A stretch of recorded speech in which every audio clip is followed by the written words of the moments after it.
जय जय सतगुरु मेरे की, जय जय सतगुरु मेरे की, सदा सही। उस अमर वाणी का आपको कुछ अंश सुनाएंगे।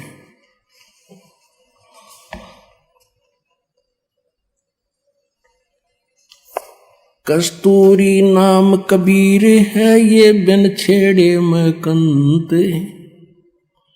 आद अंत की कहत हूँ पटतर कोई न संत। कहते नैनो मद निरखत रहे वो अवगत नाम कबीर, बेड़ा पार लगाए हूँ सुरत सरोवर तीर। अब क्या बताते हैं गरीबदास जी? कहते नैनो मद निरखत रहे ये अवगत नाम कबीर, बेड़ा पार लगाए हूँ सुरत सरोवर तीर। गरीब दो नैनो बिच कमल है, ये उज्जवल हिरंबर धाम, शेष सहस पुन रटत है जिन्होंने पाया वो राम। अब कबीर साहब कहते हैं कि ने बताई कि जिस राम राम को तुम जपते हो, तुम तो एक जिह्वा से जपते हो और शेष नाग के दो जीभ हैं, और उस एक फन में उसके 1000 मुंह हैं, फन हैं। वो तो एक बार में कितने राम यानी 2000 राम एक बोल रहा है, और उसने नहीं पा लिया इन मंत्रों से वो स्थान जो मैं देख कर आया हूं। क्या बताते हैं? अब क्या बता रहे हैं कि दो नैनो बिच कमल है, आगे कमल जिसको त्रिकुटी कमल कहते हैं। दो नैनो बिच कमल है वो उजल हिरंबर धाम, शेष सहस पुन रटत है जिन्होंने पाया वो राम।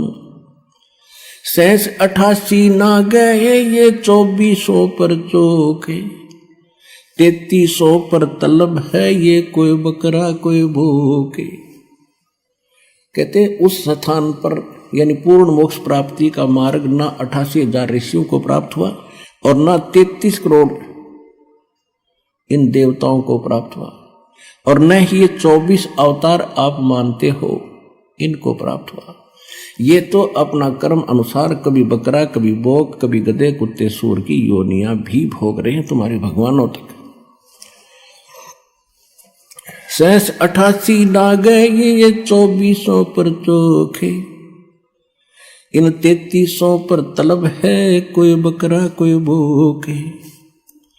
सहस 88 5 में भाई 2500 को पूछे, ये तो अस्थिर है नहीं के बेमुकाम के बेकूच।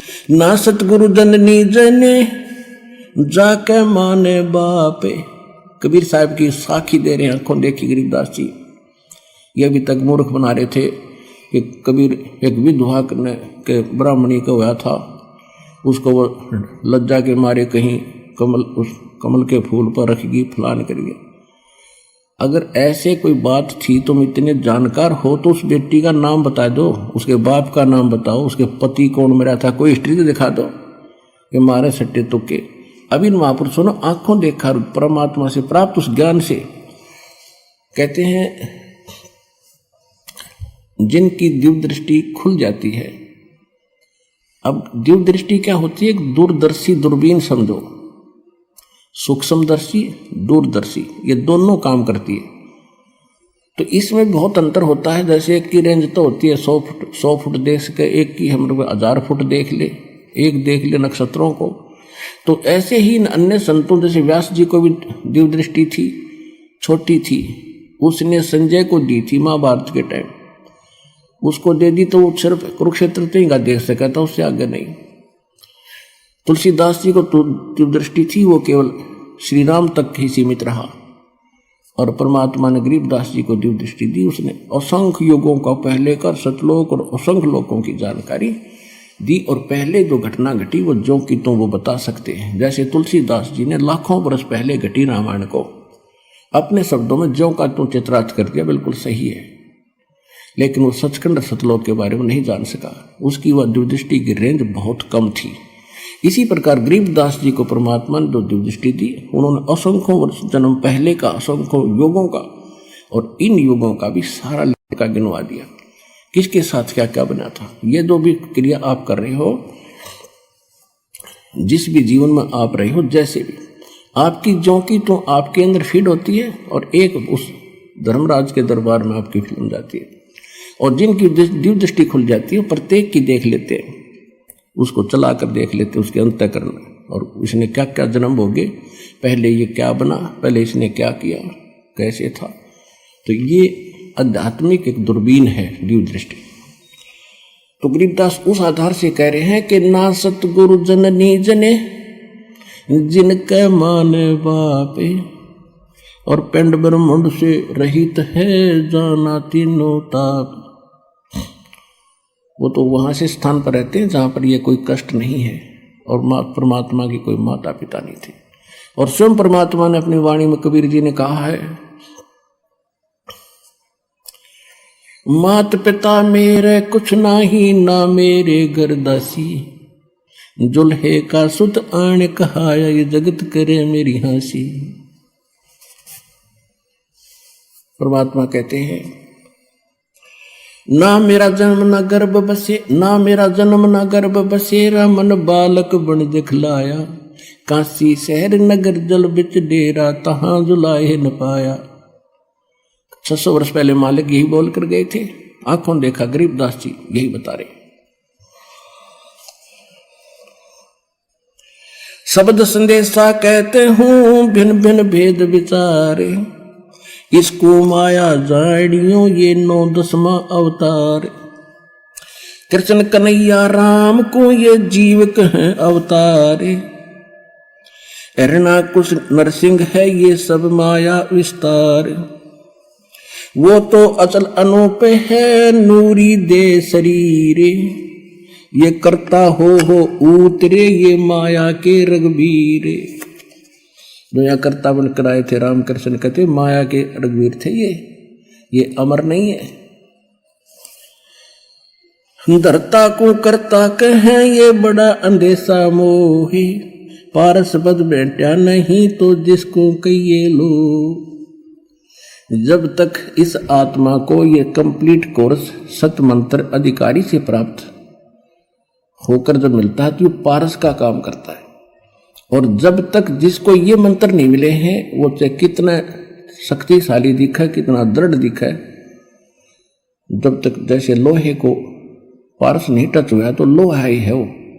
तो तुमने किसे ये भगवान दिखे थे रामकृष्ण, इनको ये मंत्र प्राप्त ना होने से ये जीव के जीव ही थे, इनका मोक्ष नहीं। धरता को करता कहें ये बड़ा अंधेसा मोहे, पारस पद भेंटा नहीं जिसको कहिए लो। लोक अलोक दीप सब ये पूर्ण पद प्रकाश, धौल धरणी सब जावेंगे एक थिर रैसी आकाश। अब क्या बताते हैं, घट में शोक सिलसिला ये सुतक बड़ा अंधेरे, ये दम गिनती के दिए भाई फेर सके तो फेर। जैसे एक समय जब गरीबदास जी कथा समझाया करते थे किसी को, तो भक्त आकर कहते थे कि महाराज 100 टेंशन शरीर में दिन मन में रहती है, लड़की का विवाह करना है, वर्षा हुई नहीं, कुछ साधन हो नहीं रहा, बता कैसे भजन बनेगा। तो परमात्मा दास जी कहा करते भक्ति करोगे तो सारे काम होंगे। कहने लगे जी देखेंगे भक्ति फिर बात बनेगी।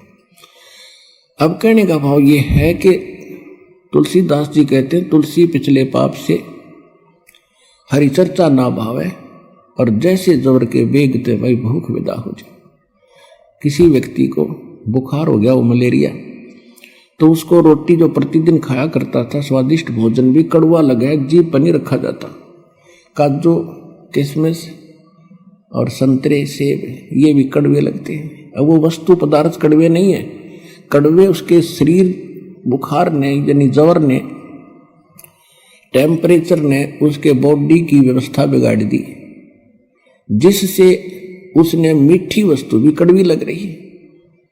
इसी प्रकार जिन प्राणियों के ऊपर पाप कर्म का घना दबाव होता है, ये राम नाम के मनुखा दाख और सेब संतरे, यह तो घनी अच्छी चीज है, लेकिन उसको अच्छी नहीं लग रही, कत्ती स्वादिष्ट नहीं लगती, रुचि नहीं बनती।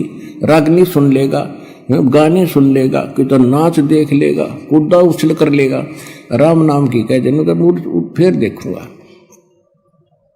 तो उसका कारण यह है कि उसके पाप कर्मों ने इतना डिस्टर्ब कर रखा है उसकी आत्मा को कि उसको अच्छा ही नहीं लगता। ऐसी कड़वी लगती है परमात्मा की वाणी जैसे उस रोगी को लगती है। उसका ट्रीटमेंट क्या है? कुनीन खानी पड़ेगी, कड़वी कड़वी फांकी मारनी पड़ेगी, ना चाहते भी खानी पड़ेगी। और जब छुटकारा न मौत है तो वो रोगी फिर नाच दी खाता है कुनीन, और फिर स्वस्थ हो जाता जब देखा उसकी दशा। ऐसी भूख लगती है उसको कि सूखी रोटी हो ना, सब्जी ना हो घर पर, घर वाले के सब्जी बन जाए 10 मिनट डट जाए ना, सूखी दे दे। अब लगी भूख जबकि, और जब सब कुछ स्वादिष्ट बना के दे रहे थे वो भी नहीं सुहा रहा था। तो इस प्रकार कहते हैं कि जिस व्यक्ति को परमात्मा समझाने की, गरीबदास जी समझाने की चेष्टा किया करते थे, तो वो यूं कहा करता, जी बहुत काम है, फलाना काम है, ये करना है, वो करना है। अब कैसे कोई टेंशन हो जाती है, मंत्र भी ले लेते थे, भजन नहीं कर पाते थे, ये बहाने बनाते थे। अब जैसे एक समय एक दरोगा जी SHO पुराने समय में घोड़ी पर बैठकर किसी दूसरे गांव में जा रहा था किसी काम बस। जून का महीना, हरियाणा क्षेत्र, उसमें रहट होते थे, कुआं बैलों से चलते थे, और एक पुली का बाल्टी बांध जोड़ दिया करते सैकड़ों, वो नीचे से कुएं से जल जाती थी और बाल्टी बाहर आकर के और नाली में वो खाली होती थी, खाली नीचे चली जाती, उसको रहट बोला करते। और वो बैलों से चलाया जाता था, तो जो वो कोल्लू बनाया जाता था वो भी चर चर करे, उसका लंबा एक पार्ट हुआ करे, लंबी लठ वो भी चर चर करे। और वो जब वो रहट चालो वो पत्ती, वो बाल्टी भी चर चर खड़ खड़ करे। वो घोड़ी पर बैठा आ रहा था, दोनों को प्यास गजब की लग रही थी। अब दरोगा जी ने सोचा कि सामने पानी चल रहा है, पानी पिएंगे, घोड़ी को पिलाऊंगा। वहां निकट आया, और वो घोड़ी में एक समस्या थी कि वो इस आवाज से बेदकगी, फड़कगी। वो निकट आई और एकदम भाग के दूर खड़ी होगी। तो दरोगा जी ने कहा कि किसान, ये चोंचों को बंद कर दे भाई, मेरी घोड़ी डर रहा है। उसने वह बैल रोक दिए, वह चोंचों बंद होगी। जब तक वो घोड़ी लेकर निकट आए इतना पानी चला गया खेत में, वह खाली नाली थी, रेतीला जमीन थी, और साथ पीगी। तो दरोगा ने कहा भी पानी निकाल, उसने फिर शुरू कर दिया रेट, वो सारा चुर चुर हुई, घोड़ी फिर भागी। उसने कहा रे इस चोंचो ना बंद कर, वो फिर रोक दिया बैल, निकट आया, उसने फिर कहा पानी निकाल, वो फिर चला दिया, फिर भागी। तो किसान बोला, दरोगा जी इस चोंचो में पी लो ना तो दोनों मरोगे, इस चोंचो बिना पानी निकले ना तो दोनों मरोगे ना। तो इसने अपनी प्या किसी तरह लठ लुठ मार गए। तो कहने का भाव ये है कि पुण्यात्मा, यहां गरीबदास जी क्या कह रहे हैं, घट में शोक सिलसिला ये सुतक बड़ा अंधेरे, ये दम गिनती के दिए तो फेर सके तो फेर। कहते तेरे शरीर में ये शोक सिलसिला होता, सूतक सा हो रहा है, यानी रोज नया उपजा है, कोई न कोई समस्या तेरे जी ने यू काल रखेगा। और ये गिनती के सांस है भाई, इस चू चू में के मैं करा जाता हो तो इससे हम कर ले। गरीब घट में शोक सिलसिला ये सूतक बड़ा अंधेरे, ये दम गिनती के दिए तू फेर सके तो फेर।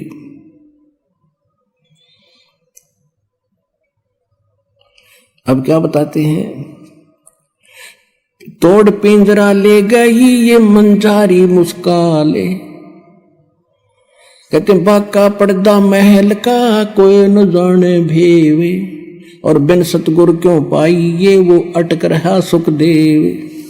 तोड़ पिंजरा ले गई ये मंजारी मुस्काले, कृष्ण कन्हैया पर चली वो बाली झिमर की बाले।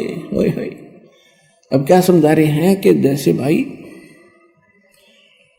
ये काल ऐसा जालिम है, जैसे चूहे को बिल्ली पकड़ ले जाती है अचानक, और वो भी मस्त होता है अपने परिवार में, और कहती इस काल ने तुम्हारे भगवान के ऊपर कृष्ण कन्हैया पर चली वो बाली झिमर की भाल। वो तीर मारा उसने, उसकी वो भी नहीं सोच रहा था, राजा था वो कौन सा मरना चाहा था, और उसकी मौत होगी। फिर क्या बताते हैं, बाके पर्दे हम गए भाई सतगुर के उपदेश, शिव ब्रह्मा विष्णु रटत हैं वह पार न पावे शेष। जहां मैं गया हूं वहां पर ना तेरा ब्रह्मा जा सकता, ना विष्णु ना शिव, और ये शेष नाग को भी तुम कहते हो बड़ा वजन करता है। देखो वजन उस सत्य मंत्र का हो तो बात बने।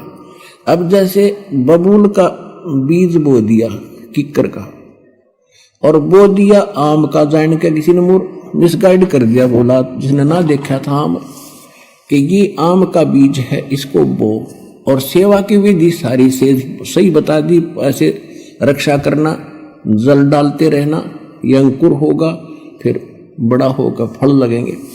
अब जैसे ही सतनाम और सारनाम और इस कंप्लीट कोर्स के अतिरिक्त जितने भी भगत श्रद्धालु जिस संतों पंथों में है, वो सभी मोक्ष और भगवान प्राप्ति के लिए प्रयत्नशील हैं और उनसे दीक्षा ले रखी है। तो सभी ने वो मोक्ष मार्ग का मंत्र दे बबूला लगेंगे। तो कहने का भाव ये है कि जहां सत मंत्र नहीं है वो बबूल बीज के और आम की आशा में अपना जीवन नाश करे।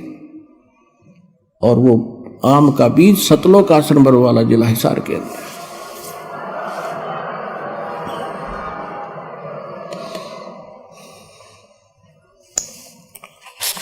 अब इसमें बहुत ज्यादा प्रकरण है, बहुत बड़ा ग्रंथ है। समय आने पर आपको धीरे धीरे सभी